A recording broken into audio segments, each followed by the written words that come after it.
World premiere of Respawn Aim Fire episode 398 of this show podcast, Kick-Ass Irreverent Gaming Podcast from Affable Idiots. It's this world premiere. Hey, what's up, everybody? I'm one of your hosts here of our Respawn Aim Fire Kick-Ass Irreverent Gaming Podcast. Chad Michael watched the events from Summer Game Fest and has a little bit of average thoughts on them. Innes. We've also got our regular co-host here, Adam. I know you watched at least one of them. Gumbert, how are you? Hey, there's only one kind of bullying that is acceptable and that works. And that is people chanting in sold-out stadiums, "We want truth, we want truth." So congratulations to Ron Killings on getting your job back and being able to finish your story.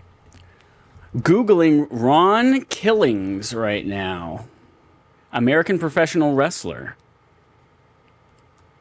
R-Truth personally confirms his return at WWE. Ooh, I don't look know at what you the found truth out the was whole or who was story. hiding it. What's up? We also got here our other RAF co-host, Alex. I know you watched both events because you were hosting them and streaming them live while drinking some Not Poppers IPA. Cozina, how are you, Cozy? Speaking of Not Poppers IPA, Oh, yeah. let me tell you, things going on right now in the world, real bad, just real craptacular, but it's not completely 100% bad, because I have, exclusively for probably just this episode, because I don't think I'm going to ever drink this again, a milkshake IPA sur or apricots, No. which is French for a apricot milkshake IPA. Let's see how this one turns out. Apricot milkshake. First of all, fuck those two words together. Second of all, IPA? I have something to say. That Not sexy bad. voice here Not is bad. the Not the best thing I've ever legend, tasted. The Not beard, bad. the suave hair, the biggest The, dick in town, Joel. Campos. How Joel, are you? my last name does not start with an S. I'm sorry. I was for some reason to say Edgerton, and I was like, that's not him. That's the other guy from that show. I have something to say. Cozy, the last like 5 things we've done, every time he's gotten an IPA, and every time he has said that he hates them.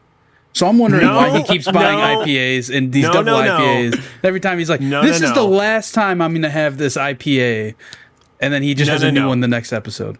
No. Here's what happened. A couple of months ago, I went to go and drive my mom around and do some errands. We stopped at a grocery store. I saw the poppers. I was like, I'm going to pick up these poppers. And I also saw the double IPA. I forget. It was the one from Canton. I believe that was the brand.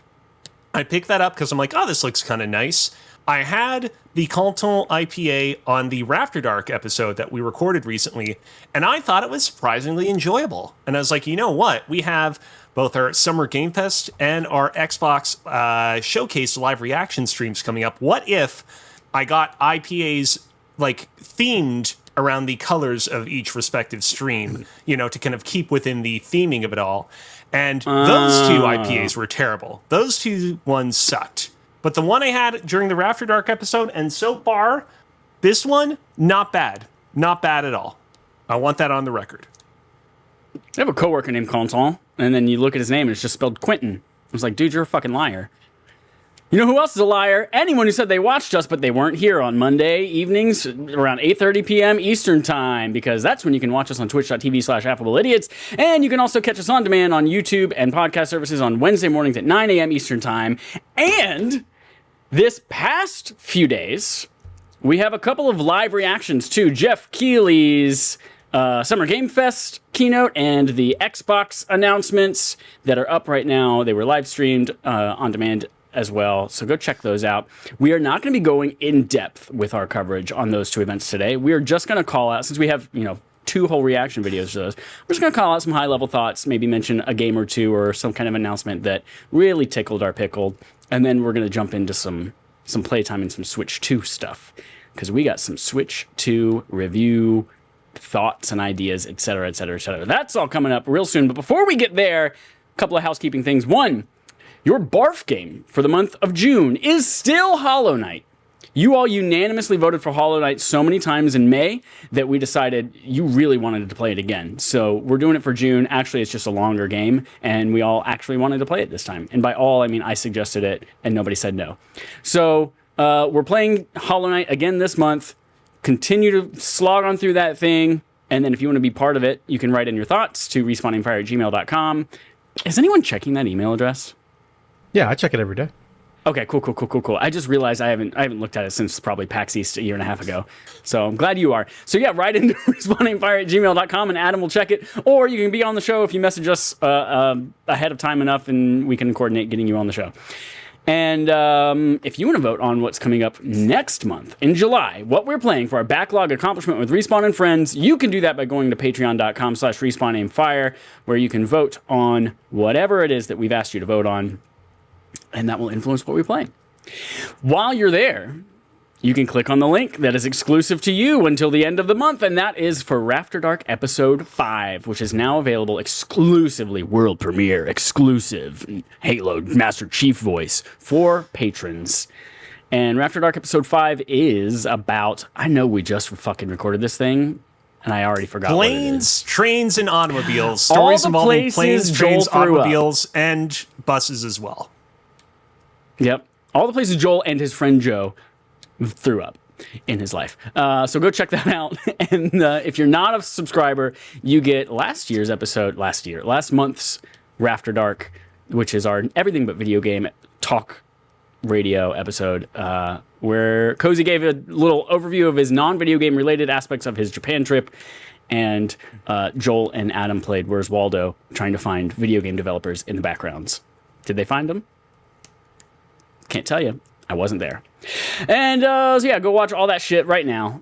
But for now, let's talk about Jeff Keighley's Summer Game Fest, brought to you by Summer Shandy Milkshake Apricot IPA. So yeah, there were quite a few things happening over the last several days. There's the PlayStation State of Play that happened. There's the Summer Game Fest keynote. There's the Microsoft Xbox. There's the in-depth fucking Outer Worlds 2, there's the Day of the Devs, there's all the PC game show, all that goddamn shit. We made a bunch of predictions about it a couple weeks ago. We all watched it in various forms, and now we just want to call out, what are your thoughts? I want to start with Joel. What are your just average thoughts? There I am projecting my thoughts on this thing. What are your thoughts on just how Summer Game Fest has gone so far the last few days? So it's kind of weird for me because like I'm not much into Souls-like games, and if you watch our live reacts, you'll see me and Adam were just talking the whole time about how every game felt like it was either a Metroidvania or a Souls-like. And I'd say like, I don't know, a good half of those games were like Souls-like or Dark Souls, I don't know, inspired in a way. Yeah. If I can just interject real quick, it was to the point that even games that didn't seem like they were Souls-like or Metroidvanias were of those two genres. The new Drinkbox game, which we all saw and thought, oh, this looks like a Hades-like, is in fact a Metroidvania. Yeah, and like both of those styles of games don't necessarily speak to me. Like Metroidvanias more so. Like Souls-like, I won't even mess with a Souls-like game, just because like I don't like the challenge. Just not for me. So Summer Games Fest, that's mainly what that was. It was basically those kind of games, and then Death Stranding 2. There was that one game, I forget what it's called, but it was by the team that made The Artful Escape. I can't remember the name, but it had good vibes. Mixtape. Yeah. I'm excited for that. That seems cool. But then Xbox's game showcase was kind of more my speed. But again, nothing there really blew my socks off. I'd say over the weekend, nothing really like made me like, oh my God, I cannot wait for this. The Xbox handheld is really cool. Excited for what 2026 means for Xbox, given the stuff that they teased. Gears of War E-Day most likely coming, a new Forza game, and then they teased Halo by saying a game that's been with us since the beginning. And obviously, I'm the biggest Halo fan, so very, very excited for what next year is. But yeah, everything was just okay. Like I enjoy watching these, whether they're good or bad. I think Summer Game Fest kind of lacked this year based on like my interests, but yeah, it is what it is. I'm trying to keep up with this chat. I literally I logged into our Twitch or our Twitch stream to look at it, and there's like 15,000 messages in here. And I was like, oh, these are left over from last time. No, y'all are popping off in the chat. We're celebrating pride and just numbers in general. Love it. Love it. Cozy, tell me about your thoughts, just high-level thoughts on the last few days. High-level thoughts. I mean, look, this particular Summer Game Fest weekend is not going to go down in the annals of history as like one of the best E3/non-E3, video game Christmas summer weekends of all time. I enjoyed myself all the same. It seems like the general consensus is that the Summer Game Fest showcase was not that great. And what I have kind of decided, having kind of molded over the weekend, having rewatched parts of it, is I think that showcase overall was good and showed off a lot of quality titles. It just also had some like jaw-droppingly awful like 2 out of 10 moments. The guy with the hat obviously being one of those things. Also the fake out involving Resident Evil 9 not being there, but then actually being there at the end. Overall, I thought it was a good show that just really badly dropped the ball in a couple of moments, and one can only hope that they will remedy those problems in the future. The Xbox showcase, I mean, it's funny, like I would say that the Xbox showcase was more consistent, but in the end it feels like it kind of netted out to around the same overall for most people coming out of it. I agree with the general consensus that, ending that show with Call of Duty Black Ops 7, probably not the best call, no pun intended. But overall, like a lot of other, high quality titles to talk about there. Ahead of this episode, Adam was like, yeah, for this episode, let's all bring a couple of highlights, a couple of games that we enjoyed that we want to talk about from the showcase. And I was surprised by how many games from both Summer Game Fest and the Xbox one that I noted as, I want to interject, offer up my thoughts on this particular game. There was a lot to go around and a lot to appreciate, just not necessarily a lot of huge super megaton triple, quadruple, quintuple A announcements, if that's what you were looking for. Adam, what's up? I mean, I've kind of come to the realization that most of them are just like, okay, right? If it's state of play, if it's directs, if it whatever, normally they're like, okay, or there's interesting things. And then once in a while you'll get like a big announcement that's like, holy shit, this is why we do this thing. But I mean, like when I was watching Summer Game Fest, I was like, this is fun because I never get to watch Summer Game Fest live. So I was just like, oh, this is cool to hang out. But then like looking back at it, Joel being like, this is mid as fuck. I'm like, yeah, he's probably right. But I mean, I don't know. You just got to take it as it is. I think if you lower your expectations and you don't expect much of anything, your life will be happier. So everyone just lower your expectations. But again, that's the thing where like, yeah, there'll be 10 announcements I don't care about. But then you'll have one, you're like, okay, I fuck with that. So it kind of makes it worth it to me. So it's like that, yeah, that there's like, whatever, I don't give a shit. But then there's like one thing, like, I'm very much into this. So again, I enjoy my time watching it. I enjoy the weekend. It's cool. End of story. Yeah. I watched Summer Game Fest while I was doing some work, so I missed some of it, but I definitely, like, in the background, I could definitely see, there's a lot of Souls-like things. But I enjoyed myself throughout. I was actually surprised by how many surprises there were, like across this and Xbox. There were a lot of things that I was like, oh shit, I didn't know that was coming. Oh my god, a sequel to that game. Oh my god, this is like, I was surprised by so much, which is always a good thing in these kinds of stuff. I love that moment where you get the, I can't believe this didn't leak kind of thing. But overall, I think I said this at the end of our reactions on the Xbox stuff. And it was just like, it felt very average. It felt like this is your average show. It wasn't like deplorable and awful. It wasn't, 10 out of 10, the best thing that we've ever seen. But it was just like, oh yeah, this is what you expect from your regular run-of-the-mill kind of stuff. It was better than any Ubisoft Connect that we've ever seen in our lives. Whoa. We're not going to disparage Jason Derulo like that. Let's relax, okay? All right? The Ubisoft press conferences all tanked right after they stopped using Aisha Tyler as their host. Everything after that was trash. Yeah, you're not wrong. Let's jump in and talk about a couple of games. We'll go in. I'll call it, since I'm already talking, I'll call it the two things that I think were really exciting for me. The first one was actually the very first game that opened Summer Game Fest, and that was Mortal Shell 2. And it was because it was the first Souls-like thing that we saw, and it was also like, I haven't really heard anything about, Mortal Shell. it didn't make a big splash when the first game came out. And I looked it up and it was like, I think it has like between a 68 and a 72 or something like that on Metacritic. But like it looked surprisingly really good. And I was like, man, this might be their like the sequel is always better moment that I'm excited to go play. And to their credit, because they were first, it's the only one that I remember anything about. Everything else is just more of the same. And so they don't Smart get any kind placement. of recognition from me. Yeah. But the second one for me was really Resident Evil 9. And while, yes, I hated the way that they revealed it, where they're like, oh, here's a short video where we're going to say, we're working on the next Resident Evil, but you got to wait a little bit. And then the little bit was like 10 minutes. And then they're like, all right, here it is. Like, that was a piece of shit. But this new game, it looks great. We're following Leon again, which is a great kind of end to his story from 2 to 4 and now this. And it also looks like Resident Evil, just like most games from Japan, can be very goofy at times. But this one looks super, I mean, I'm sure it'll get there eventually, but this one looks super serious and like legit scary, where especially Resident Evil 4 was much less scary and much more action, weird, quirky shit.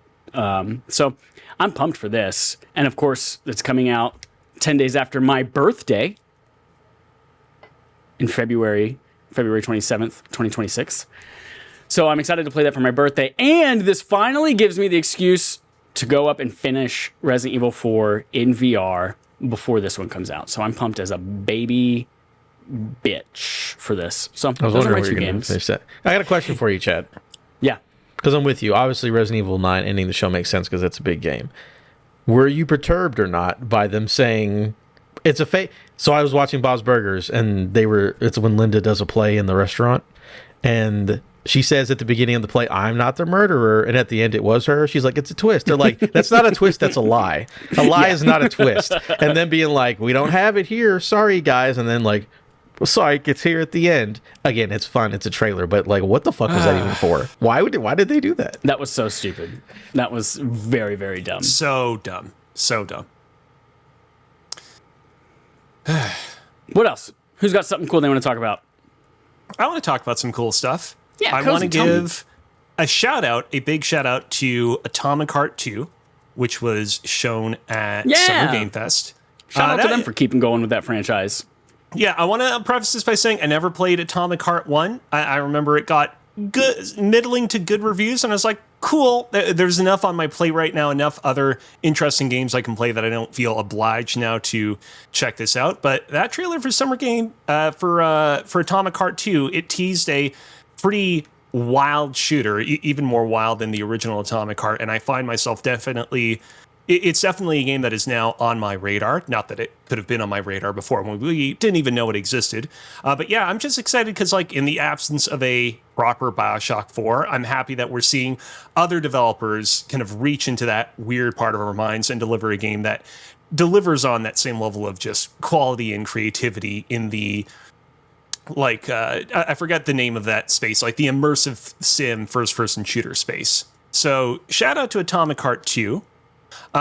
Moving over to the Xbox showcase side of things. Of course, I do want to give a brief shout out to Beast of Reincarnation, which is the non-Pokemon game that Game Freak is currently developing. We've known about this game for a couple of years now. We knew that they were working on some game that was going to be coming to non-Nintendo platforms and was going to be open world in some way. I don't think any one of us expected that it would show up at this press conference or that it would look this good.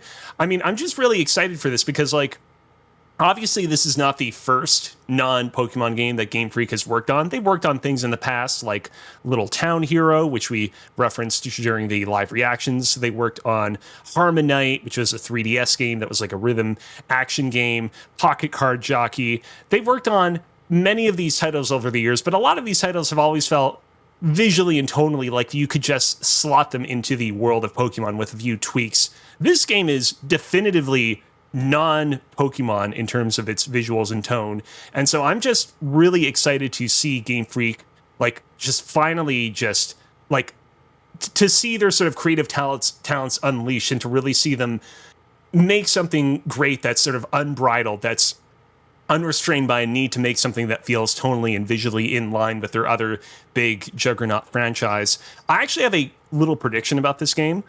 Throughout the trailer that Joel has been playing, we've had brief shots here and there where we've seen a wolf character accompany Emma, the sealer. I believe that's her name. The trailer would make you think that the wolf character is perhaps like her single erstwhile companion, that it's just going to be that wolf accompanying her.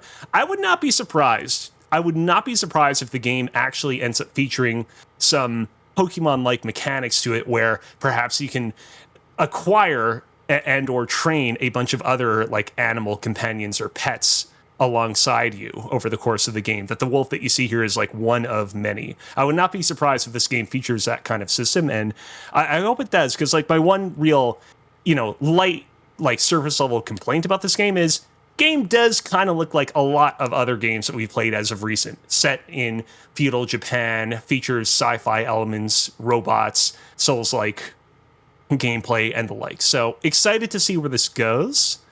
And I will. Yes, this game looks like it's the teenager equivalent of Game Freak coming out and like, well, I'm going to dress in all black and smoke cigarettes just to prove that I'm a grown up and I'm not the little kid you think I am anymore. And so they're trying hard to like keep themselves from being typecast as the this ain't your daddy's Pokemon. Right. Yeah, I think this whole like animal charming or summoning or capturing thing that you're talking about, like I think they, instead of a pocket, like they're gonna go into like a purse. It's like purse monsters. Just to let you know, this is I'm old now and I have a reason to carry around a wallet. Versus before when it's just like I carry around like chewing gum, a Tamagotchi, and like 3 nickels in my pocket, along with my Pokemon. I do like them switching things up. I just do hope that they get the technical stuff down, because we've seen, of course, how their technical stuff has been in the recent past. So that would be nice if it was. I'm all about them branching out and doing not Pokemon, but like people not on Nintendo platforms might be a little more non-forgiving about shit running at 10 frames a second. So I guess we'll have to see. 666K in the chat says, I can buy my own V-Bucks now type shit. Yeah, exactly. Hell yeah.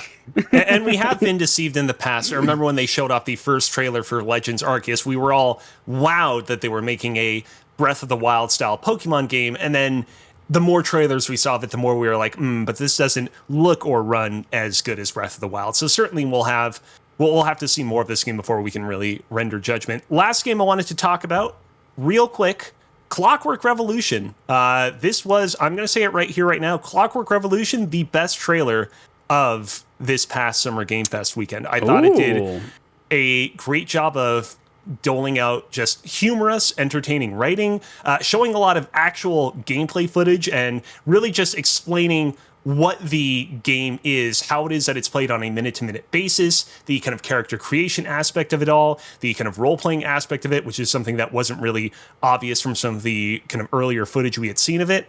It was a really long trailer, but its length really just felt justified in terms of how much meaningful stuff was crammed into its length. This game, basically, for me, it's gone from a game that I had little to no interest into to... It's not a guaranteed game for me to play, but it is definitely on my radar now. This trailer did a lot for it. Yeah, I mean, this trailer has a lot going on that's great. The style of it, like the art direction and all that kind of stuff, the character models and the gameplay, like the visuals look great. As you mentioned, the humor. It's very rare that like there are actual humorous things in a video game trailer that make me laugh. And I feel like this did. I feel like most video game trailers, like, you lack the context and the thing that you're watching isn't really that funny, or it completely lands wrong or whatever it might be. But yeah, I felt like everything about this was really good. In viewing the gameplay stuff, when I saw like a little bit about what it was, it looks like it's less and less my type of game. But it looks like it's going to be great. Yep. I fuck with In Exile. I fuck with steampunk, so it looks good to me. We'll try it out. Won't cost me an extra penny. Joel, do you have something, or do I need to go? No, you can go. I really don't have much. Just Mixtape looks really cool. That's about it. That's the only thing that really stood out in my mind of something I really want to play. You're going to talk about this Xbox handheld? Yeah, we can. The ROG Ally, what the fuck is it called? Xbox Yeah, just type that. It should The pop ROG up. Ally. Yeah. Well, ROG it's Xbox Ally Series X. Yeah, as if Friend. as if the name of the Xbox Series X and S is not confusing enough. They introduced the ROG Xbox Ally X and the ROG Asus Xbox ROG Ally. Xbox Ally X. Yeah. So yeah, I'm super excited for this. I said ever since the ROG Ally came out that I wish that I had waited on getting a Steam Deck and just got a ROG Ally just because it's more powerful and it runs Windows natively, which is a huge deal for me being, most of my games are in the Xbox ecosystem. I've had Game Pass since the day it came out. That's kind of how I play most of my games. So yeah, I wish I had just waited on the Steam Deck, but obviously this was before we knew that there was going to be a Steam Deck competitor, so I got a Steam Deck. And for, the past year or so, I've contemplated the idea of getting a ROG Ally, but once the leaks came out about this potential, between this, the Asus partnership with Xbox and Xbox kind of announcing their own handheld in the future, like all these leaks, I was like, all right, I'm going to hold off. Like, I don't need something immediately. And yeah, this is the partnership with Asus. It seems great. There have been some videos of people who have used it. Linus Tech Tips specifically had one where he kind of went deep dove into the specs of this thing, and it seems like it's going to be a great handheld gaming PC. Probably better than any other one that's already out. Obviously, that might change once it gets closer to this. I'm sure, the competitors like MSI and whoever else is making portable PCs like this, they're going to have something just as good as this. But yeah, I'm super excited for this. It seems like they have the UI stuff figured out compared to the other ones, which is a huge deal on these. Like, part of the reason that I don't like my Steam Deck as much is, yes, the Steam OS portion is amazing, but I cannot install Windows games natively. So I had to dual boot Windows. So I had, like, every time I load up my Steam Deck, I have to choose, do I want to go into Windows or Steam OS? And then if I want to play Windows, I go into Windows, and then it's so clunky to get around and do stuff.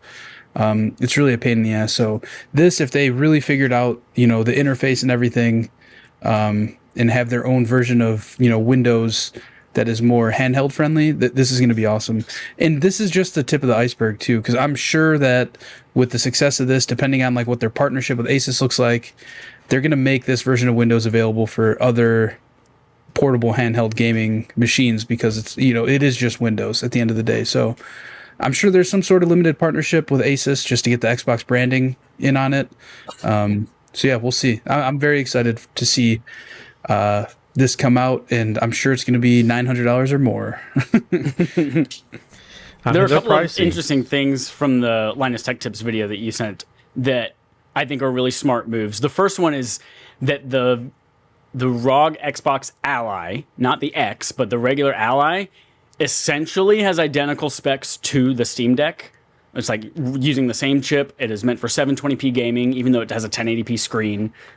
Just to basically, it said, hey, if it runs on Steam Deck, you can expect it to run basically the same on this. Like, it's going to run. That's the type of experience you can have. There is an issue with that, though, is that the Steam Deck is 2.5 years old, and this thing isn't even out yet. Yeah, that's a huge issue. But so yeah, that's where the X comes in, where it's like it's got a more powerful processor, it's more like ready for the future, and outputs 1080p on the screen. If you're considering buying one of these, I would highly recommend the X over the standard. Also, why didn't they just name it the Xbox Ally X and the Xbox Ally S? Kind of like how the Series X and S are named.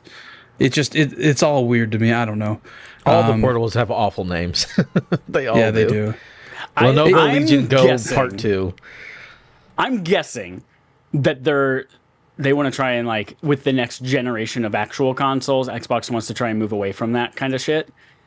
But, like, they for now, because they haven't announced whatever the X and S is yet, that, like, all right, if we need to denote a higher one, then X is going to be this thing. But I'm guessing that Microsoft doesn't want an S console again next time. They want, you play it on the powerful thing, or you play it on your TV via Game Pass, or on the handheld, or whatever it is. Well, I think that their less powerful console next gen is just going to be whatever their personal handheld is that they're making in-house. Sure, yeah. As opposed to a separate console. But yeah, I mean, this is also messed up on Asus's part too, the naming, because they already have the Asus ROG Ally and the Asus ROG Ally X. Currently, those two things are currently out, but this is just the Asus ROG Xbox Ally and the Asus ROG Xbox Ally X. It's just so stupid, but I'm excited for it. The second thing I really like about this too is that Linus mentioned it boots directly into this Xbox OS like interface. And so whenever you power it up, it's always going to Xbox. And then you can, from there, you can switch over to the Steam part of it and access your Steam library. And I think what was really smart about this particular flavor of this thing is that apparently it's running a version of Windows that has been restricted. Like all of the random bullshit that happens in the background in Windows that's not gaming related, they've cut those processes out so that they're not taking up things. And apparently that's freed up 2 extra gigs of RAM for the actual games to run rather than, all those useless background PC processes. So I think that was a really smart move, just OS and user experience wise on this thing too. All right, Adam, you're up. Had a shout out Joel. They might be able to hear the background. But for me, just real quick things, nothing huge. I liked everything Obsidian showed. Just shout out to Obsidian for putting out 3 games in the same year. Yeah, incredible.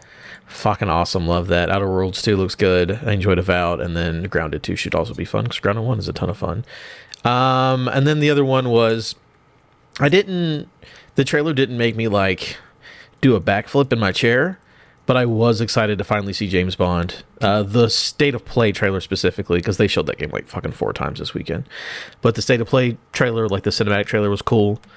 I'm down for that. And then also, we're going to talk about it in playtime in a second, but there was also other things that IO Interactive announced that I have played that was very cool, and it was related to James Bond. So just shout out to those 2 companies that I like doing things that I liked. No big deal. Yeah, that's it. Dope. Any last thoughts about gaming announcements, etc., from the last week that y'all want to touch on before we get into playtime? No, I think we pretty much covered it all. Cool bean. Oh, Chad, right here. Right where? Right here in the dock. I You marked reference? it. I don't have the dock up right now. What's going on? Yeah, we've got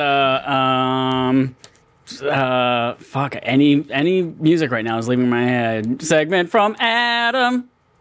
I just can't sleep. Segment from Adam. I'm in too deep. Whoa, Adam. Feels alright. I was waiting for that part. Segment from Adam keeps me up all night. Boom. Britney Love Spears.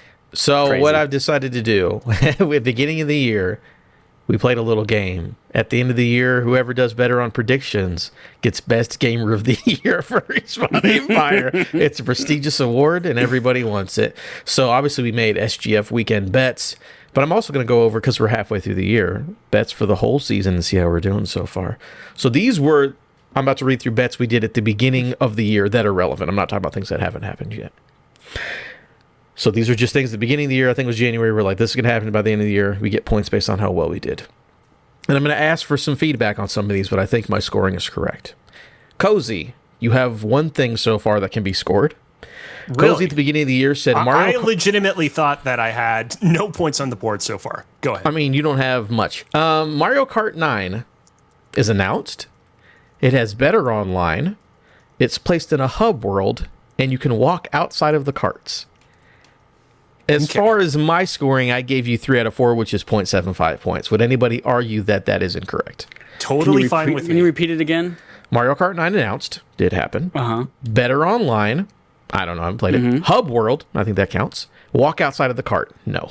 From what I understand. I guess it's You more can't walk online-centric. outside of the cart. I don't know if I guess you could consider that a hub world because you can all kind of be in free roam while you're waiting. Well, yeah, I would say an open free roam world is absolutely a hub world. Okay. Yeah, I would count that. I'm assuming it's built around online, so the online should be better. I think that's what he meant by it. But you can't walk outside the cart. So I think that's 3 out of 4, 0.75 points. Congratulations, Cozy. Next, we're going to move to me, because Chad, you don't have anything on the board yet, except for you did guess a State of Play the best, so you do have a point on the board for that. All right, my first one. Xbox strategy continues, sends unannounced games to other consoles. One or more of them sells at least 1 million, like Sea of Thieves did last year. At the time, we only knew about Indiana Jones, which is why I said unannounced games. just based on Forza Horizon 5 alone, I just did some research 4 days ago. It apparently sold 2.2 million copies. I mean, that's an unannounced game going to another platform that sold over 1 million copies.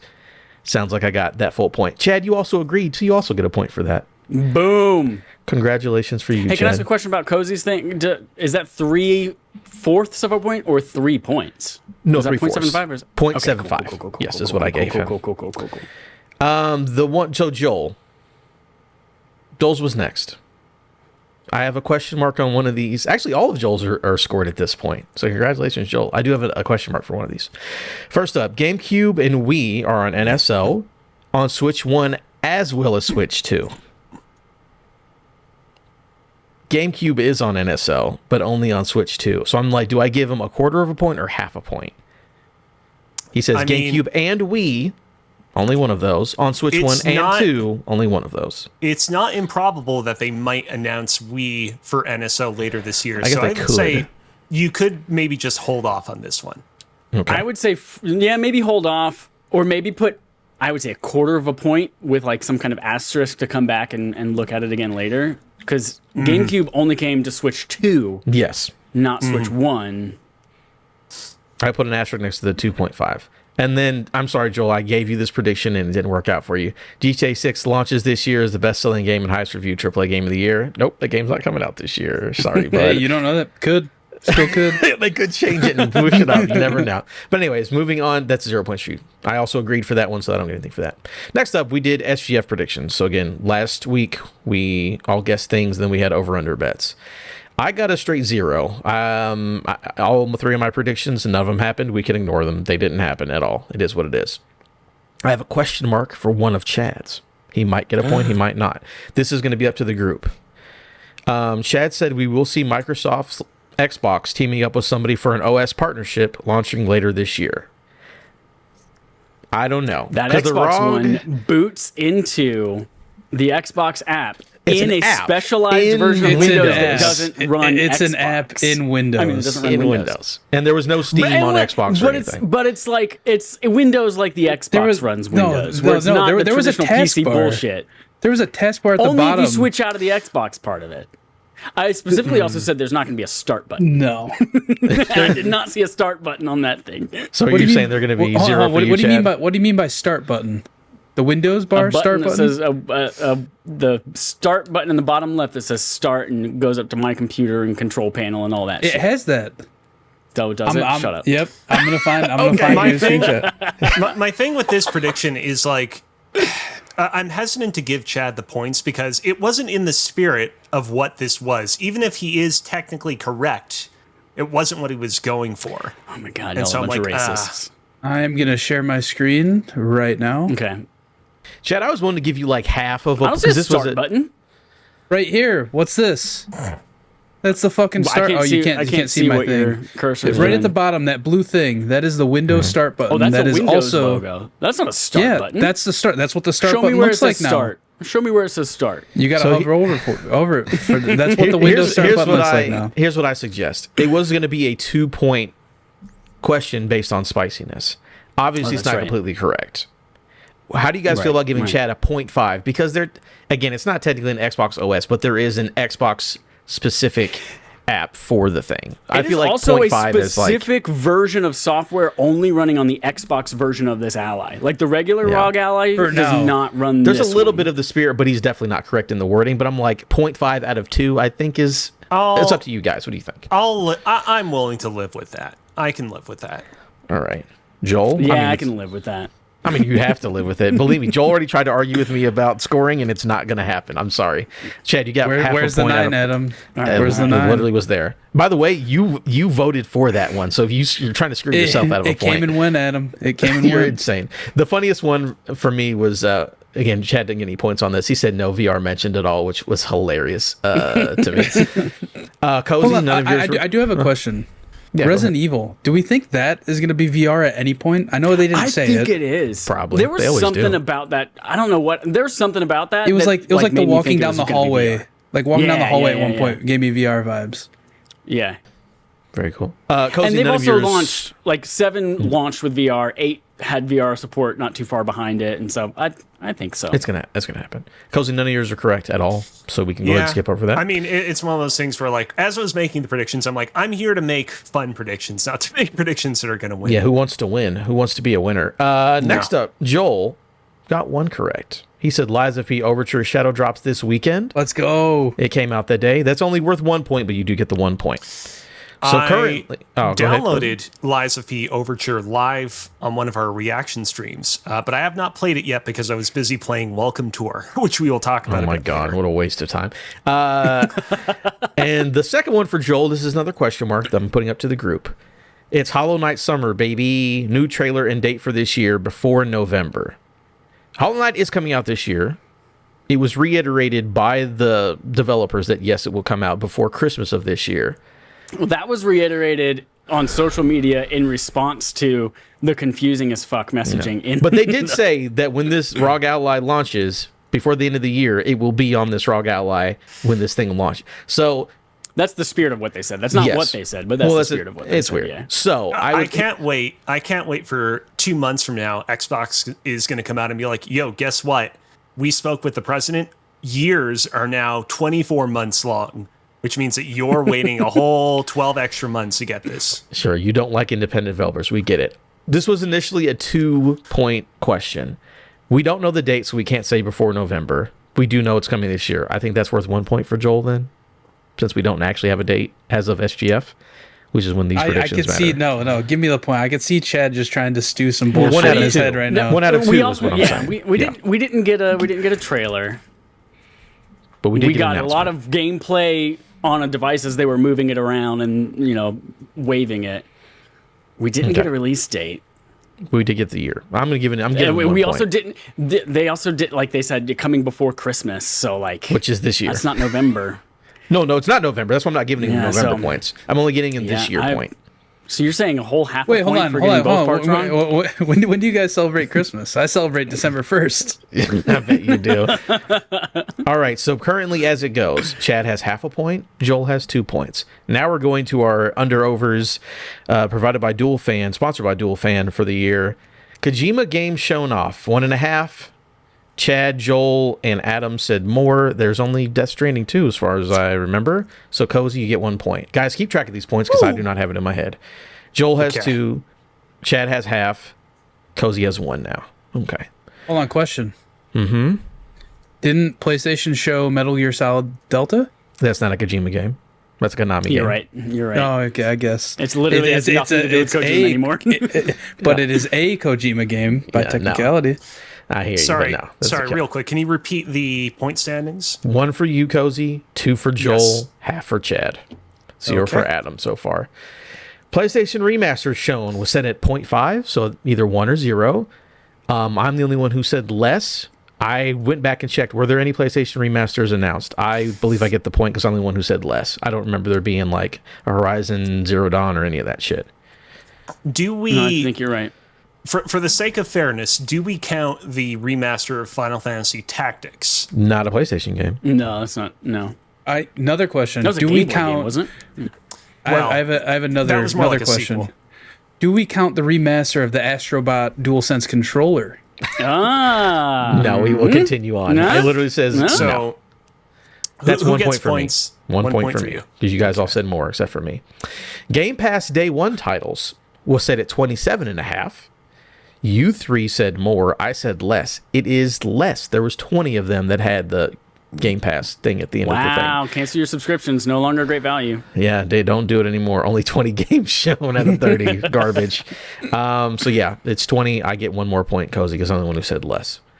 VR so you and I get 1 point. No, you do not. You said more. Okay, so wait. So you get 1 point. I get 1 point. That's it. Okay, cool. VR titles were set at 1.5. Cozy, Joel, and Adam all said more. There were more. We all get 1 point. Cozy, Joel, and Adam. I just know that PlayStation showed 2, and then we had Deadpool, so that makes at least 3, right? Yeah, very cool. Square Enix ports. These are new ports or games going to new platforms. Was set at 2.5.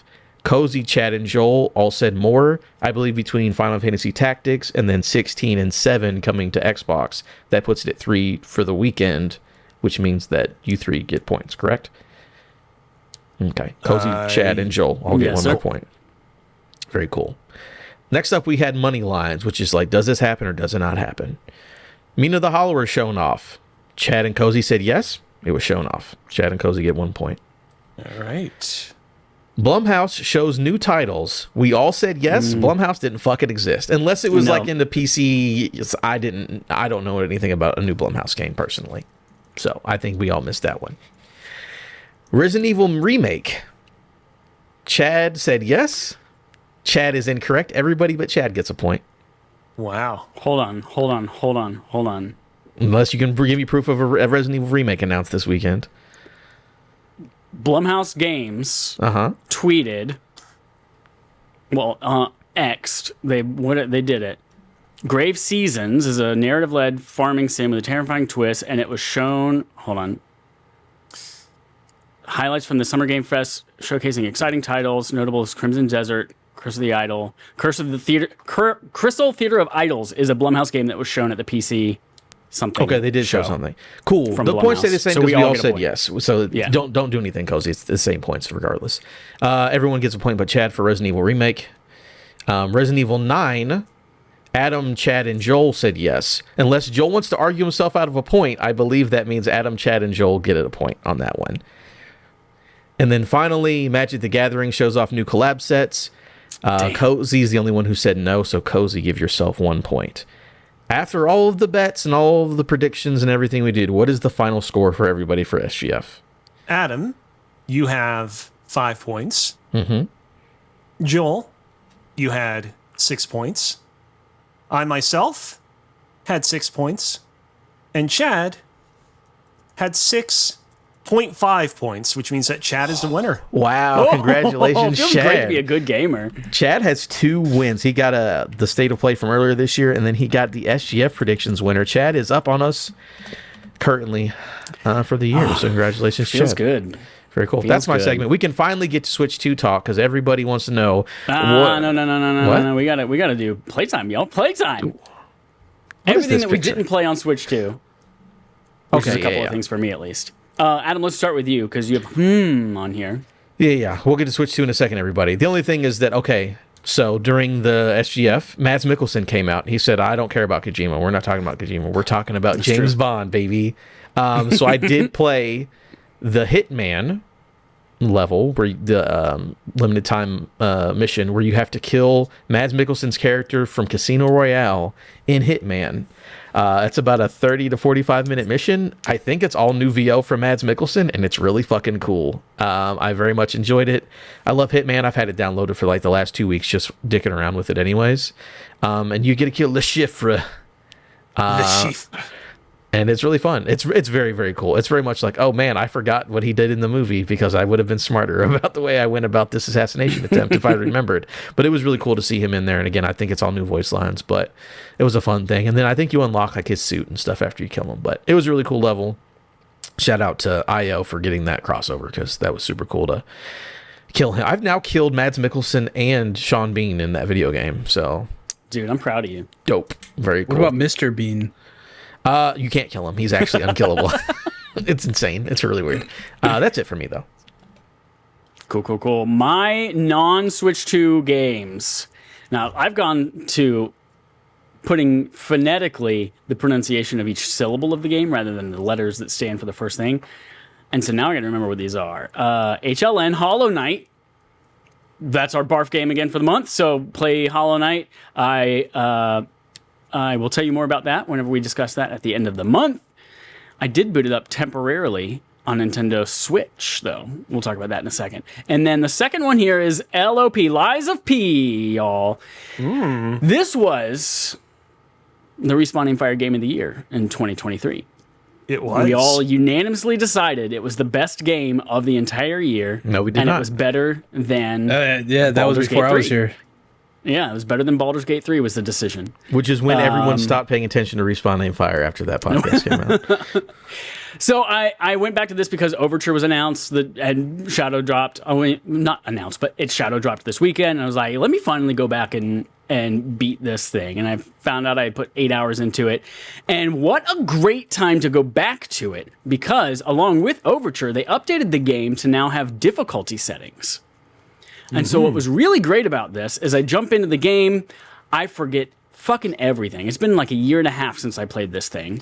I forgot the controls. I forgot what the fuck I was doing. This is a Souls-like game, so there's no map of anything. So I'm like, I don't know where the fuck to go next. I don't remember how to, like, what builds was I doing? What was I speccing things into? What weapons was I using and why? Et cetera, et cetera, et cetera. So all of these things I didn't remember, let alone how to fucking fight in this game.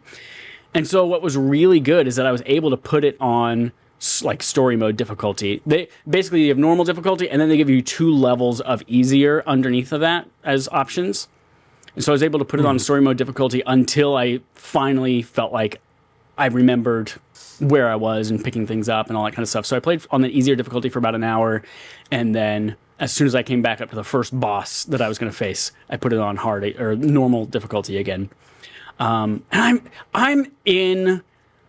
fucking in the zone on this game. I am just like Expedition 33 and just like Hollow Knight. I'm just like, all right, I am sucked in, and this is all I'm doing right now until I beat this game. So I've played probably another 8 hours over the last couple of days of Lies of P, and it's just such a wonderful game. The only shitty thing is that if I am getting the Platinum Trophy in this one, which I think I will be, it's going to require multiple playthroughs. I'm assuming? DLC has its own list. Okay. It's been a while. There's a couple playthroughs, though. And one of the biggest things that I've realized that I have to do is, like, you have to play the whole game and lie all the time to get, like, one of the endings that's really hard to get. And I didn't realize, I think I was doing that purposefully in my original playthrough of it. And I didn't realize that until probably a few more hours of playing it right now. And so I definitely was like, I think I was supposed to tell the truth all the time. So I've been telling the truth every time that I've been faced with a decision. And then I just last night while I was walking the dog was looking at the trophy list, and they're like, it's very important that you lie on every choice. I'm like, fuck. Now I gotta play this game at least one more playthrough. Yeah, I ran into the same. I platinumed the game the year it came out, and I ran into the same problem where I played the game entirely by lying, but then at some point I must have given an incorrect dialogue choice, and so I had to play through the game more times than is like the absolute minimum necessity. Ultimately, I actually enjoyed like playing through the game more times than I needed to, just because I felt like I really improved in my skills as a player, and I found it that much more satisfying. But yeah, if you are going to platinum it, it is definitely a trek. But on subsequent playthroughs, things do definitely go a lot faster because you obviously accumulate and keep a lot of the items that you previously got on previous playthroughs. But it was a fun platinum. I enjoyed going for it. Yeah, I'm pumped for it. That's it. That's all the non-Switch 2 related things I played. Let's talk about Nintendo Switch 2. Who wants to start? Oh, and can we talk about pre-orders? Let's talk about pre-orders. Let's start by talking about pre-orders. Good point. We need to start at the beginning. Terrible Walmart is. If you were here last week or listened to last week's episode, you heard me and Chad complain about Walmart's Switch 2 pre-orders shenanigans where we pre-ordered. We were getting emails every day saying, hey, update your payment info. We're trying to charge you, but it's not working. But then our bank's like, hey, they never try to charge us anything. And contact Walmart, and they're like, oh, no, this is an error on our part. That's fine. So then the day before the Switch comes out, launch night, I would say, like the morning before the midnight launch of the Nintendo Switch 2, I get the email saying, hey, update your payment info again. I'm like, okay, well, Walmart told me this is okay. Walmart told me this is fine. So I contact Walmart again because it's the day of. I'm like, all right, let's see what they have to say this time. This time they're like, yeah, so go into your account, remove your payment method, and re-add your payment method. I did that. 10 minutes later, pre-order canceled. Sorry, bud. You cannot get your Switch 2.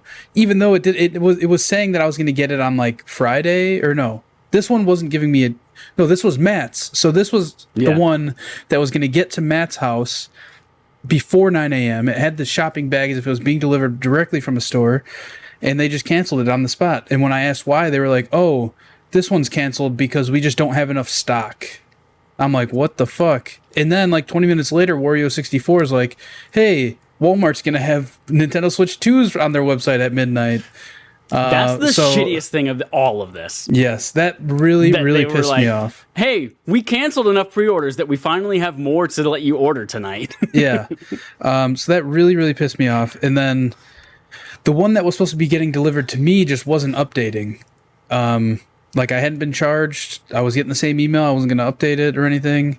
And then it finally, like 2 days before, they did like the hold charge on my account. So I was like, all right, maybe this thing's going to come. But it still said it was going to be delivered on like Sunday. And I was like, well, I'm not fucking going to gamble. It hasn't shipped yet. I'm not going to count on it. So I was like, if it doesn't ship by the time I'm done working, like I don't have tracking info by the time I'm done working Wednesday, I'm just going to stop working half hour early. I'm going to drive to Best Buy and I'm going to see if there's a line. And if there's no line, then, I'll go home, go back in a few hours or something. So I went to Best Buy. There were 3 people in line already. And I was like, yo, is this the line for the Switch? They were like, yep. I was like, cool. I brought literally a hoodie, brought some snacks, brought a giant bottle of water, I brought a lawn chair, and I fucking camped out. There were 3 people in front of me, but one of them was just there hanging out with a friend. Real quick, which store was this? Did Best you camp Buy. out at? Best Buy. Okay. Yeah. So, yeah, I got there at like 3:30, and they started selling them at 11. Nobody would tell us how many they had. They just said, yeah, we have more than were pre-ordered, which is like, I don't understand why they do that. They always say it's like for security reasons. It's like, you think somebody's going to fucking back up like a pickup truck into your store and steal 300 Nintendo Switches? Like, We just need to know how much shit we have to take out of our car's trunk so we can fit in 150 Switches, 200 Switches. Exactly. So yeah, and then eventually somebody went in the store, like one of the first 2 people went in the store, and like they went to the back and talked to somebody in the tech department, and that person was just like, yeah, we have like 200 to 250 of them for people that didn't pre-order. He's like, also, low-key take pictures of this piece of paper that shows everything we have in stock and what you're going to be able to buy at midnight. So he did that, and he came back, and like we were just talking about it, which is crazy because like every other employee that came out from that point on, nobody confirmed how many they had. They were just like, yeah, we should have enough for the people that are in line right now. But there was like 4 of us in line, but they fucking had 200 or more, which is just crazy. But yeah, I made some friends in that line. Some friends that I'll probably never see again. Now you're going to go to their weddings. Come on, let's be real. No, never going to see these people again, but it was a good time. It was a good bonding experience. I fucking finished Chernobyl while I sat there and damn near cried. Ooh, yeah, That show is great so show. It's a great show. I've seen it before. I don't know why I decided to start watching it last week. Maybe it's because Walmart had me all depressed. So I was like, Yeah. oh, let's get more depressed and watch Chernobyl again. Yeah. Yeah, I kind of as a fuck you to Walmart because of what they did to Matt's Switch via Joel, is that I also that night, Thursday night or whatever, Wednesday night, I was like, you know what? I might go to my Best Buy because Joel's hanging out at his. He says they have like 200, 250. And he's like, I might just go to my Best Buy at 7:30, like an hour and a half before, because I'm on the West Coast, so they started handing them out at 9.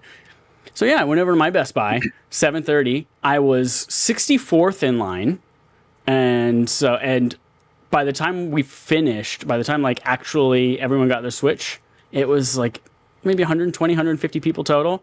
There was definitely enough Switches for everyone in line to get one.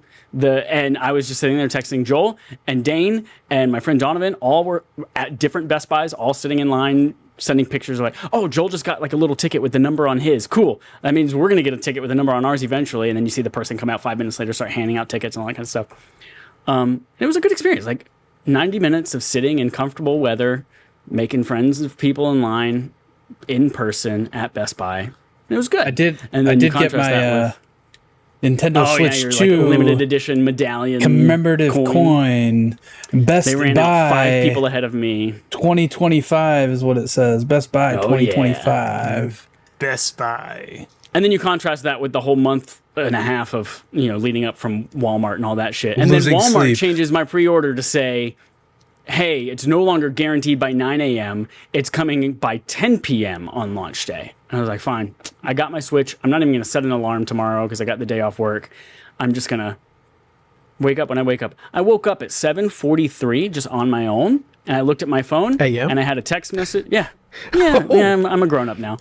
And I just woke up, looked at my phone, and said, 2 minutes ago, I got a text message that said, your driver's almost here. I was like, what?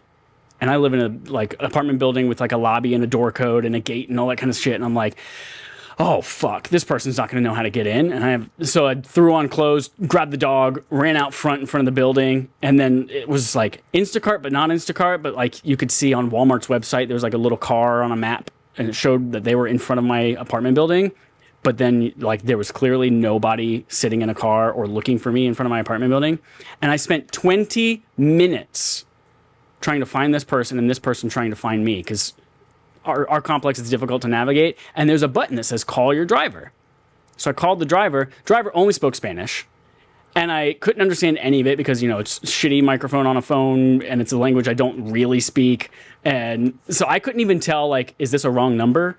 Or is this a person who's also trying to find me? And then I was like typing things into the Translate app on my phone so that I could say them to this person in Spanish, but then I couldn't tell if they understood me or if that was helpful information because I couldn't understand what they were saying back to me. And it was a whole nightmare. It took me 20 minutes to get that switch. And then I was going to be like, fuck you, Walmart. I'm going to return this to you as a way to say, I hate what you did. But then a friend of a friend needed one, so I sold it to that guy instead. But we got it. Yeah. We got our switches. We got it. Is worth noting too that the switch that was supposed to come to me that said it was coming Sunday, it updated Thursday to say it was going to be here Friday. It got here at like 11 a.m. Friday, and then Kenny and his girlfriend Lauren wanted it, so they bought it. Fuck you, Walmart. Fuck you, Walmart. Yeah, my experience of getting my Switch 2, a lot less complicated. I ordered it through Best Buy, and the Pure Later man came on Thursday. I was actually sleeping when the doorbell rang, so I had to quickly run down, get my clothes on. For a brief second, he disappeared out of sight. I was like, oh shit, did I come to the door too late, and did he think that I was just not there? But thankfully, he emerged from the Pure Later truck. I got my Switch 2, and we were off to the races. Let's talk games. Let's talk games. No, Let's talk. Cozy. Yes. It only makes sense that we start the video game conversation on the Nintendo Switch 2 if we start with the thing that should have been in every Switch 2 box, Welcome Park. Well, about that. So here's the thing. During I believe this was the Summer Game Fest reaction stream, we were watching the stream, and the announcement of Lies of P Overture being Shadow Drop came up, and we were like, oh, cool. And I'm like, well, I guess I have to go and buy it, considering that it's, the Game of the Year 2023, and I voted for it being Game of the Year in that year. And then it's like, but you know what I also really want to play, because I did promise to play it ahead of time, is Nintendo Switch 2 Welcome Tour. Not Welcome Park. That was the Vita game. I thought it was Welcome Tour. And so, sorry, give me a moment. I went ahead and downloaded that and got started on it. And give me just a moment, because you better believe that I wrote a crap ton of notes on this particular game that I'm going to be talking about here. My hot take on Nintendo Switch 2 Welcome Tour is everyone has said, oh man, why couldn't they have included this game with the Nintendo Switch for free? Why did they have to, make it a premium item? They should have gone down the route of Wii Sports from way back in the day, from the launch of the Wii. And my hot take is, I think that Nintendo was, in a weird way, kind of justified in making this a premium title, but not for the reasons you might think. Ooh. Nintendo Switch 2 Welcome Tour is, contrary to what you might expect looking at its simplistic, basic graphics, both incredibly shockingly difficult and also pretty boring. Well, I suppose the boring part is probably not that shocking as the difficulty part. But basically, long story short, this game consists of a bunch of different things. You got stamps that you collect by going to different sections of these oversized Nintendo Switch 2 controllers and accessories, and going up to various components of them to collect said stamps. Those are fine. You have quizzes, which I'll get to in a moment. You have tech demos that are not mini games; they just show off the capabilities of the Switch 2. Those are fine for what they are. And then you have mini games, most of which use the Nintendo Switch Joy-Con in mouse mode, because, of course, they would try to show off this sort of new feature of the Switch 2 as much as possible.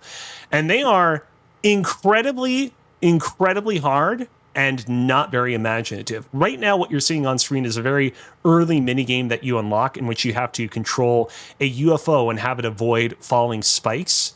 And I am telling you right here and right now that this minigame is like harder than 85% of all video games that you will play over the course of your lifetime. It is like it is effective at showcasing the capabilities of the Nintendo Switch mouse. And so it is like a successful minigame in that regard, but it is not successful at delivering a balanced and fun experience. And this is basically par for the course for every other minigame in this collection. I suspect you probably won't be able to get to it over the course of the video that you're showing on screen, but there are so many other minigames in this that are like, all right, you have to use the Nintendo Switch mouse, you have to mouse over to these other targets, and you have to click them all in under 4 seconds. And then it's like, okay, you click them in under 4 seconds. Can you do it in under 2 seconds? Can you do it in under 1.5 seconds? So many minigames in this collection that are like, you have to do it in literally fractions of a second if you want to get these medals that will eventually allow you to unlock other minigames that are just as hard as these already incredibly hard minigames. It is completely absurd and just a far cry from the minigames of years past. Your Wii Sports, for example, which were games that, it could be enjoyed by gamers of all ages, were, just a lot of fun to play for, casual players trying out the Wii for the first time, or more experienced players that were perhaps not totally familiar with the idea of using motion controls to play a sports game. Now, I will say, you do have some fun experiences here and there. What you're actually showing on screen, Joel, is something that I actually shared a video with that I made myself. Maybe you could actually open that up. It's in the 2 links that I sent to you privately earlier. It's the one that's called Careful with those private Mario links. 4K. Be careful. Yeah. Be Secret careful. Discord private links. Be careful.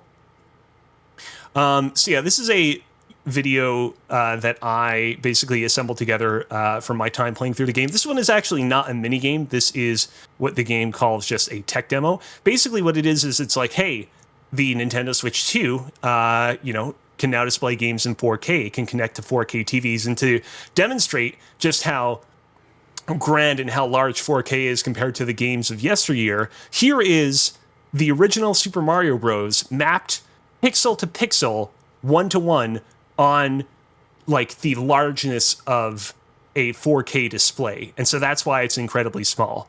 And I remember getting to this point and being like, you know what? This is actually like a pretty clever concept. It's not necessarily incredibly fun to play because your eyes are constantly squinting in to see where your Mario Bros. Is jumping around.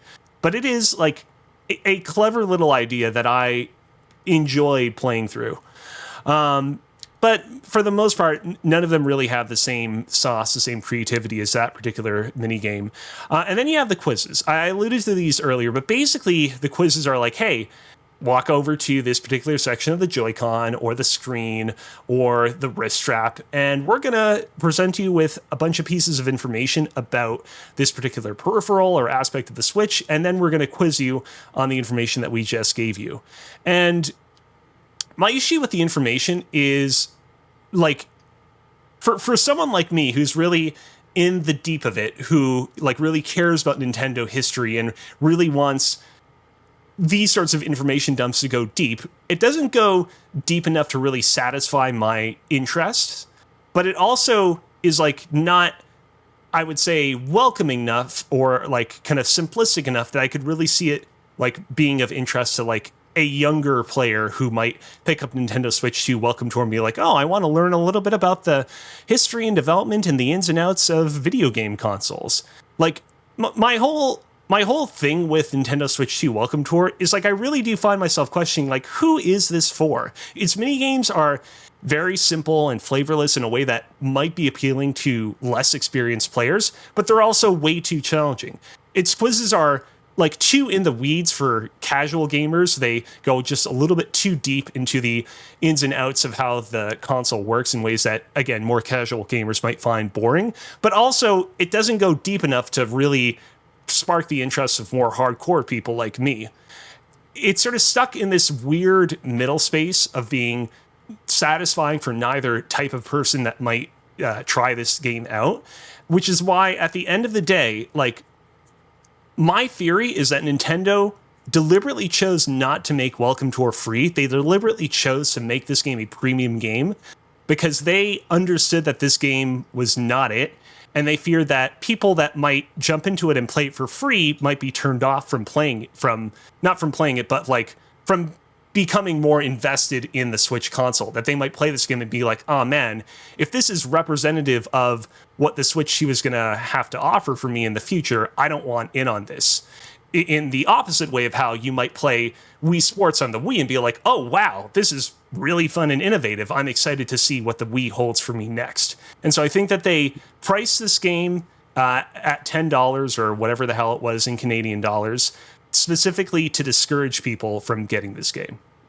That's my theory. Interesting. Hot take. Yeah, a cynical hot take, but I think that it's entirely possible. That's a lot of that game is about the hardware and showing off the hardware. And I think that's a good transition to talking about what are y'all's thoughts on the hardware? And I'll start with mine by saying basically all of it's great to me. And I think it's large. It feels like a premium version of the Switch. Like if you were to buy a Switch Pro, like, you know how phones sometimes are like, oh, the regular version is made of aluminum, but the premium one's made of titanium, and it's a little bit heavier. And that's what this feels like. It feels like the Nintendo Switch Pro. And the buttons feel great. The joysticks feel great. I think even the display, I thought I was going to be really turned off by the lack of OLED, but like I'm fine with it. It's not the best looking screen I've ever seen in my life, but it's more than capable for what I'm getting out of this thing. Yeah. The hardware, it's everything I wanted out of a successor to the Switch. Just an upgraded version of the original Switch. The Joy-Con feel amazing, them being much bigger than the previous ones. Also, taking them off and putting them on feels great. It does. The bigger Joy-Con, I think, is my only gripe. Believe it or not, like, regular Switch Joy-Cons were too small, but these are, like, just big enough. I'm one of the, like, weirdos who plays Switch almost exclusively in, like, double fisting mode, where I just have a Joy-Con in each hand. And they're slightly big enough that it feels a little awkward to hold, especially if I'm trying to, like, on the right one, reach down and hit the thumbstick. It feels like a little too big to me, but it might just be something I get used to. I will say I also got the Pro controller, and this thing feels so good. It feels great. Love it. Yeah, I mean, I don't disagree that, like, in an alternate timeline, this could have very easily been the Nintendo Switch 1 Pro Edition. Like, it is not the giant substantive leap forward that some of us, could have wished that this could have been. But I'm still very, very pleased with the hardware and the kind of feel of it all. It definitely feels like, not necessarily a gigantic leap up from the Switch 1, but enough differences. There are just enough paper cuts over time that I find myself overall very pleased with what's on offer. All right, we're talk about games. Let's talk about games. Let's talk about anything that's not Mario Kart World, because that's really the only Switch 2 kind of big thing to talk about is Mario Kart World. But everything else, y'all want to get your, Pokemon, your Legend of Zelda stuff out in the open? Yeah, I'll go first. So I booted up Pokemon Violet because I never played any of the DLC for it. I still haven't, but I plan to soon here. I just wanted to see how the game ran. It's weird. It is weird seeing how smooth it runs. Yeah. And that goes for like any Pokemon game, right? Like even the 3DS games, like, yeah, they ran smooth, but like it was notably lower FPS. Whereas this is like a smooth locked 60. It feels so good. So I'm excited to go back in and play the DLC for that. I did also play Tears of the Kingdom. I was just expecting just to try it out, and I played like 5 to 8 hours of it. So I'm excited to keep going with that. That game, it looks and runs amazing now. Not that it didn't before. It just, to me, like I love having more FPS in my games, and it's definitely noticeable. The improvement that game has. But that's pretty much all I played other than Mario Kart. My non-Mario Kart stuff was, I played just a little bit of Hollow Knight because I was like, all right, let me compare how much I played back in 2019. So I booted it up on my Switch 2 just to see what my stats were. And weirdly enough, that game didn't get like a Switch 2 patch or anything like that, and it looked like all the text was fuzzy, which I looked online. Apparently, that's just like a thing with some Switch games, and the way that they come up is sometimes they just get a boost, and sometimes they're like, oh, we need a patch for this game in order for it to look as sharp as it did before. But then the other thing was the GameCube stuff.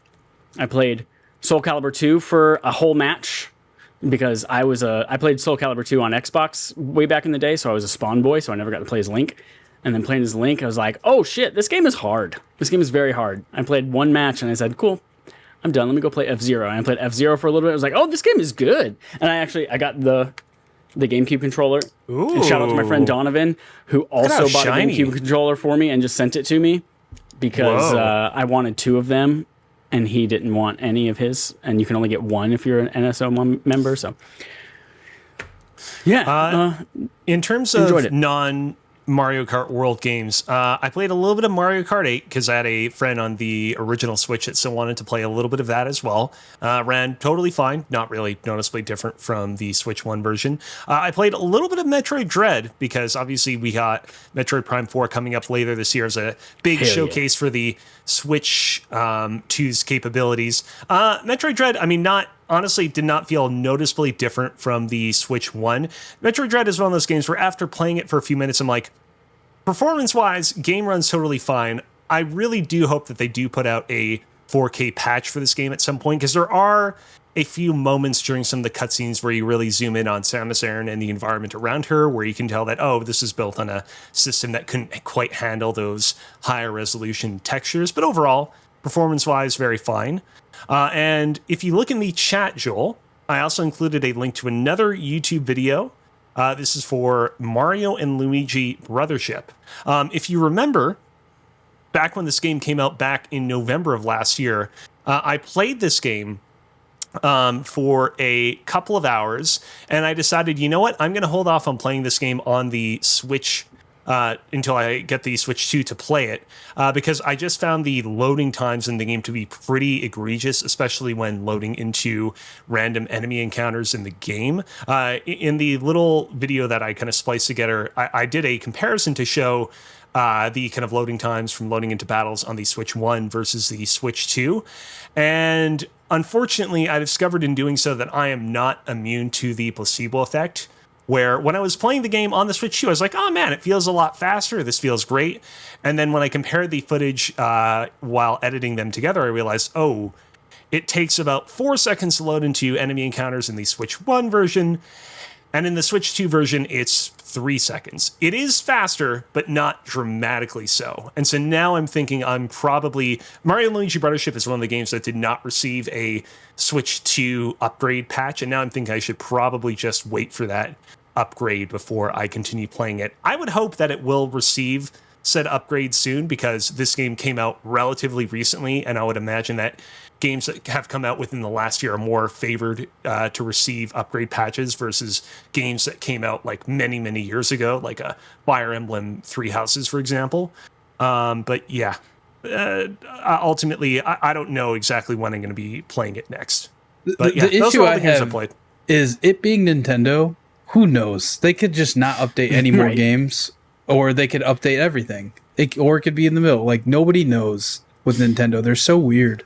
I mean, Nintendo, they definitely prioritize the games within their kind of repertoire that, like, have sold incredibly well, that are incredibly important to their brand. Hence why both the Zelda games got upgrades. And also, what was it? Link's Awakening got an upgrade as well. But yeah, then again, there are a lot of other games that didn't get upgrades either. So fingers crossed. I really want, like, Mario & Luigi Brothership. This is the game. When this game came out back in November and it didn't run well, I said, I'm going to save this for the launch of the Switch 2, and this is going to be my Mario game. If there's not another core Mario game at launch, this is going to be my substitute for that. And I still want it to be that, but we'll see if that works out.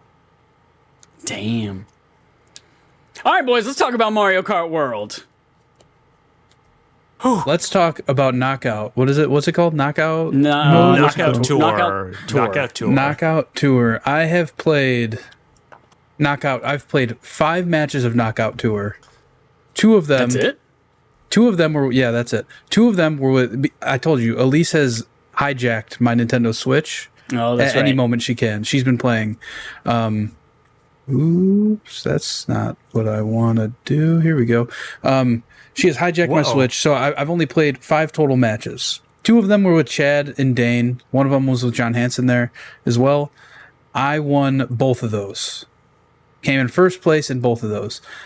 Then the other 3 I played online with randoms, I won 2 out of the 3. I am 4 for 5 in knockout Damn. mode, and I don't want to Damn. play. I don't want to play anymore and ruin this hot streak I'm on. Just to be clear, Knockout Tour, you're referring to the mode where you gotta, it's basically this game's version of Battle Royale, and you came in Yes. first.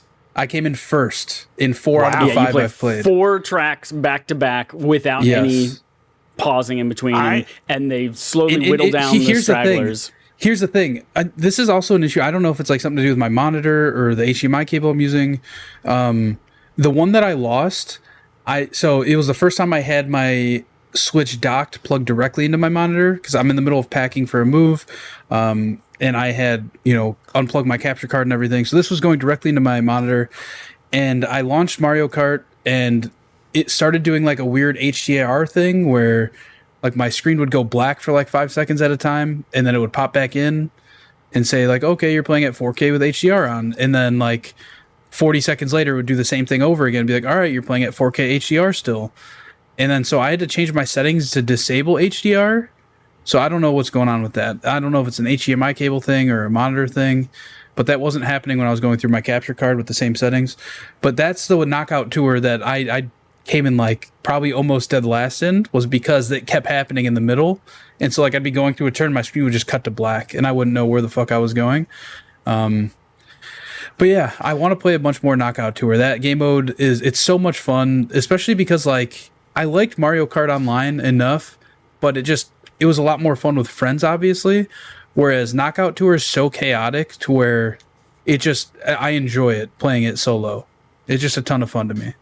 This Yeah, I game played is, it with you all, Go and ahead. I played it with. I had a friend that came over this weekend, and we just played every single knockout. I think there's like 8, maybe 6 or 8 different knockout tour like lists, and we played all of them back to back to back to back. And neither of us, it was just us and the 22 computer characters on normal, and neither of us won any of them. But we made it to Wow. the final 4 in every single one. There were long stretches where like we were in first for most of it, and then things got crazy and all this kind of. But I just love how chaotic it is. I love how seamless it is as well. Like the fact that the fact that it blends from track to track to track, and you don't really ever see like the delineation point from one track to the next. I think that is really, really well done in this. And it's also just it is chaotic the way that you can be in first place or second place and then immediately be in 23rd and then just as quickly be in 4th again. And it's a ton of fun.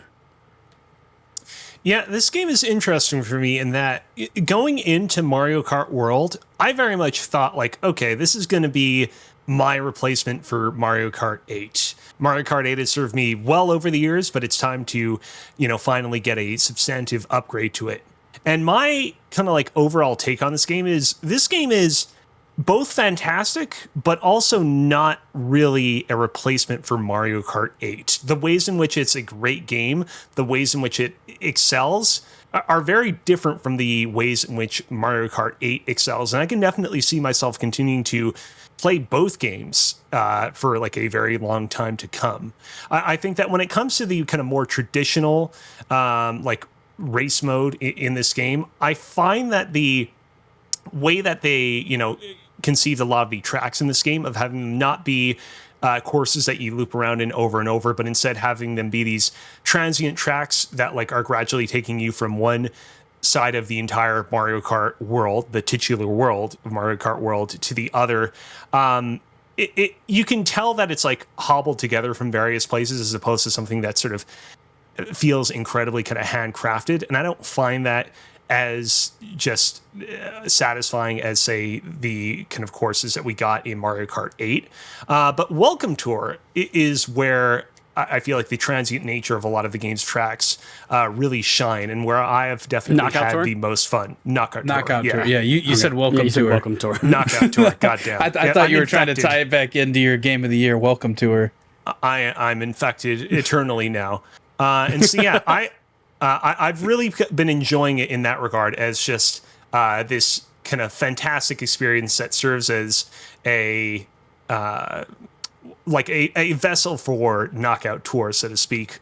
It's interesting. In the hours after this game's release, I saw there was like a mild wave of disappointment amongst players online of people being like, this game isn't really living up to expectations for me. I'm not really loving it. This game definitely has a slightly more like party-like and chaotic atmosphere to it than Mario Kart 8. Like, I won't necessarily kind of disagree with that particular point. I thought that we were going to see over the coming months a kind of deflating in public opinion over Mario Kart World, followed by perhaps an upswing in love for it as people would really kind of delve into it and discover the ways in which its mechanics and overall feel make it a really unique and great game. But it almost feels like within the past few days that we've already kind of gotten past this lull, and now we're in a phase where people are like, whoa, Mario Kart World, really different from 8, but like a really unique and fantastic game in its own right. And that's exactly how I feel about it as well. Really quick, can we talk about game chat? Me and Chad tried it out. Game chat. Me, Chad, and Dane tried it out the other day. First of all, you have to sign up with your phone number to be able to do it. And I think a lot of people don't understand you have to sign up for game chat separately. Dane made a good point that, when he went into game chat, he only saw like 2 people on there, whereas like he saw that he had like 6 friends online or something. Obviously, game chat on the Switch is not going to be for everybody, but I do like that it's there. It's pretty easy to set up a party with people. The downside is you cannot invite new people to said party after it's already started. You have to invite everybody that you want to invite at the time of starting the party, which is a huge negative in my eyes. But the audio quality... The use case for that is like, we were playing me, you, and Dane, and then John joined our game, but he wasn't in our chat. So like, we could... First of all, we couldn't even... You had to text him and say, hey, sign up for game chat so we can invite you to a chat. And then you had to create a second chat with John in it. We had to leave the first one and then go into the second. It was, it was a hassle. Nintendo getting it like 80% right every time. Yeah, and that's one of those things where I could see Nintendo just never changing anything on. Like game chat is game chat, and that's how it is going to be forever throughout the life of the Nintendo Switch 2. But yeah, audio quality, obviously not great because it's just picking up your voice through your Nintendo Switch, whether you're holding it handheld or whether it's across the room. But what I will say is the noise cancellation worked great. Well. Yeah. Dane was playing with surround sound on, and he's like, you guys really cannot hear anything but my voice when I talk? We were like, no. He's like, that's surprising. He had a full surround sound setup going where he said it was fairly loud, and the noise reduction was just leaving out everything but his voice. Granted, our voices, it sounds pretty poor, but noise cancellation was doing its thing. And I set up my webcam, and so did Dane, and I didn't buy the Nintendo webcam. I used the USB-C one I already had. I got to say that here because whoever's buying that webcam is a maniac in my eyes. So a literal psychopath. But yeah, and the webcam stuff, it's kind of fun. Like, obviously, like, not going to use it every time, but it was fun. Like, I had my webcam on. Chad said that he could see my face above my Mario Kart character when we were in the open world, when we were in races. Like, when I would get hit with a shell, Chad, didn't you say my face was, like, spinning in a circle? Like... Yeah, it was... And it's, like, to be clear, it's not your picture, but it's, like, your actual face right now. Yeah. And in that like circle. My face right now. Zoomed in so, on like, you, cut out your background. Yeah, so if I made like a facial expression, Chad was seeing it like in real time, which is pretty cool. Or if he screams like, you son of a bitch, like you see him actually screaming that from the cart in front of you as he spins out. Yeah, I would be interested to check this out with Mario Party because I feel like that would be a ton of fun too. I don't know if it works online with that. I'm not 100% sure. I was convinced that this integration of the webcam into Mario Kart, I would have put money that it was not going to be integrated online, but it is, which is surprising and pretty cool. The other thing is when you're in game chat. Go ahead. The integration of it is, I went from zero chance ever going to get a camera for this thing to like, you know what though? if I can find like a $20 camera $20 that works camera, well enough, maybe I'll go buy a USB-C thing and plug it in, just because it was fun to watch your all faces and see you all show up in the game like that. I think that was really cool. Yeah, it was fun. And then the only game shitty chat thing, though, thing is as a that, whole. You have to make that choice. Like Yes. again, that little like 10%, 20% of like this is a pain in the ass is we all joined free roam, and I could see Joel's face, but Dane couldn't see anyone's faces, and it's because when he joined the game, there was a pop up that's like, you want to use faces in game chat, and I guess he said no, or maybe he never even saw anything, and he had to leave the game and come back in and say yes this time. Like it's not a setting you can just change on the fly, which is a pain, but Yeah. Otherwise, So yeah, what I was really gonna cool say is implementation. game chat as a whole, like being able to see what is on Chad's screen or on Dane's screen or on Cozy's screen, and being able to see their face there, like their Twitch streaming Cozy view. screen. I wasn't there. Yeah, I You know. guys I'm just didn't saying. invite me. I'm just saying in general. You're here now. Hell yeah. Being able to see that, it's just a cool feature. Obviously, it looks like shit. Like you can't.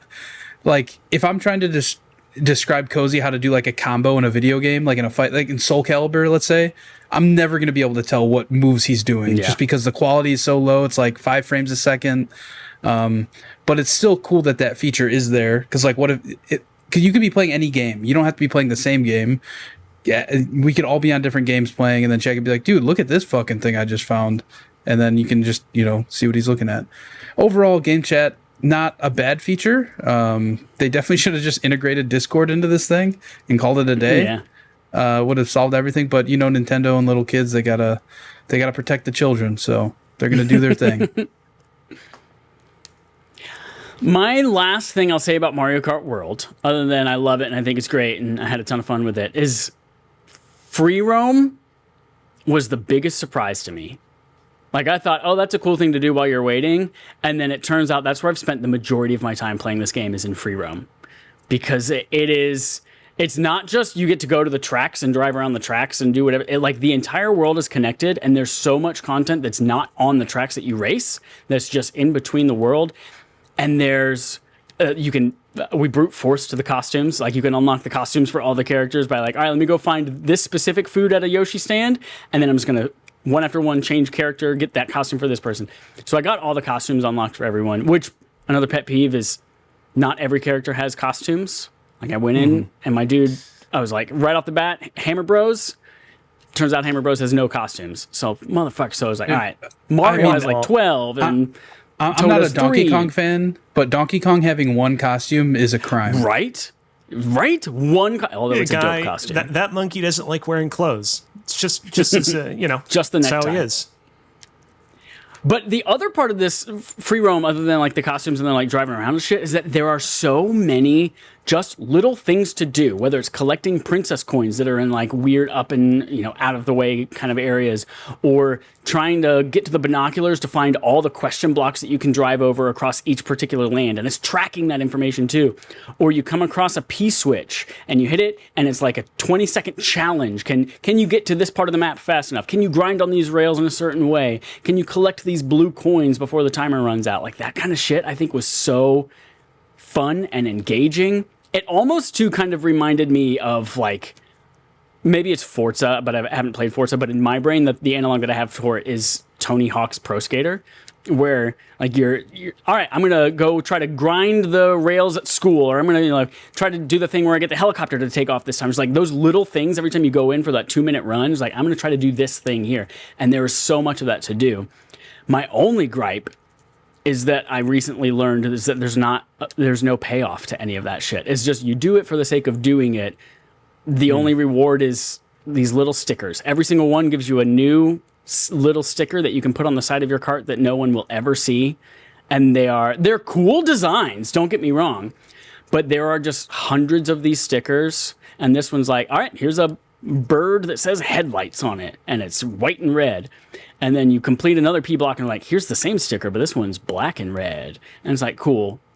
These stickers aren't enough to keep me going, but the rest of the shit is good enough that I still want to keep playing it. But love free roam a lot, and I hope there's more to it. I hope they add in new lands, new I would love to, like, you know, you get all the Peach coins and you unlock, you know, a new racer, or you get all the question block things and unlock some kind of new time trial or a new cup or a new track or something like that somewhere. Is there a way to track if you have everything or not in terms of the coins and the P blocks? So I keep looking like, all right, like, what is the point of the Peach coins? Like, you need all the Peach coins in order to get 100% completion on the thing. So, like, somewhere there is a stat that says, all right, you've completed X percent of this thing. So there's something that's tracking P blocks, question blocks, and Peach coins. Cool. But it's just I'm interested in seeing how Nintendo supports this game over time. Nintendo is not known for really supporting its games in sort of a live service like fashion. Infamously, everyone called on Nintendo to continuously upgrade Animal Crossing Horizons, and then they basically sat on their ass and didn't do much with that particular game. But like, I can really see Nintendo investing a lot of time and a lot of new content over the years. I can also see them being like, yo, we're really gonna step in and like rebalance this game somewhat and like address a lot of these sort of more minute issues that people have with this experience. I'm really interested in seeing how this game continues to grow and evolve over the coming years. Yeah. First thing I'd like, any track that's not already in a knockout, I want it in a knockout. Like, there's no knockout tour that includes Rainbow Road right now. I want that. Dope. Anything else you all want to say about Nintendo Switch 2 before we wrap up the episode? I am excited to sort of see what's next with this console. We got, like, I think a little more than a month until our next big first party game. I don't know. I can't remember when Donkey Kong is coming out, but yeah. I think it's like July 17th or something like that.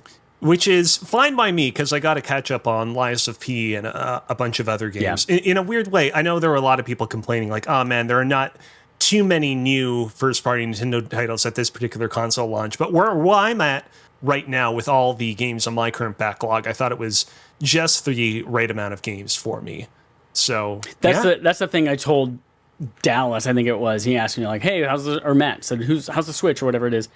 And I said, "I think it's really great hardware. It's a great little system, but right now it just feels like, aside from Mario Kart World, it also just plays all your other games the way that it should have when they launched. But if you have a backlog of Switch stuff that you haven't played, this is the best way to, like, this is going to be a great thing for you to experience all of them in a much better way than you would have however many years ago they came out." But for me, it's Mario Kart World's pretty much done for me now, and I'm just, July's the next thing. Looking forward to Donkey Kong. Hell yeah. All right, y'all, that's it. We're running a little bit long, so we're gonna go ahead and skip Game on Game Show, and we're gonna jump right to our wrapping it up with rap artists. That's us. We're rap artists wrapping things up. This is episode 398 of Respawn Aim Fire. You've got some homework. Your homework is play Hollow Knight. Write in your thoughts to us, respawnaimfire@gmail.com, and Adam will read that, and he will decide whether or not you are good enough to get on the show. Spoilers, you're going to get on the show. If you want to be on the show, actually just reach out to us and say, "Hey, I want to be on the show." And you're like, cool, be on the show. As long as you're cool. If you're not cool, if it turns out you are incarcerated right now for murder, we're not going to have you on the podcast. If it turns out that you are a literal walking sun, just walking around on the earth, burning everything in sight as you walk around, not on the podcast either. Not cool enough. That's true. We don't have any camera on Earth that could capture you in a video form that won't blind everyone. So otherwise, come be on the show. Go check out patreon.com/respawnaimfire. Vote for Barf Games for the future. In a couple of weeks, we'll have our new poll up for whatever we're going to be playing in July. And you also get to watch our most recent Rafter Dark, where you get to find out all of the different vehicle types that Joel has thrown up on. And if you're not a patron, why not? Why not? What are you doing right now? What are you doing right now that you're like, you know what? This is not worth the price of a cup of coffee. It was $1. That's not even the price of a cup of coffee. That's like 3 kids' meals in a Sarah McLachlan commercial. Don't send meals to them. Send it to us once a month. That's it. And then when you do that, you can get access to all sorts of cool exclusive things. And that's it. That's it, everybody. Thank you so much for listening. Oh, heads up. in 2 weeks. The 23rd, we decided we're taking off. Yeah, we're not going to have a podcast the 23rd. We will be here next week, but Joel will not be. So we'll be missing his beautiful face. But then the rest of the month, no show on the 23rd. We'll be back on the 30th, et cetera, et cetera, et cetera. Thank you, everyone, so much for listening. Until next time, here's our usual sign off. Chili's baby back ribs. Barbecue sauce.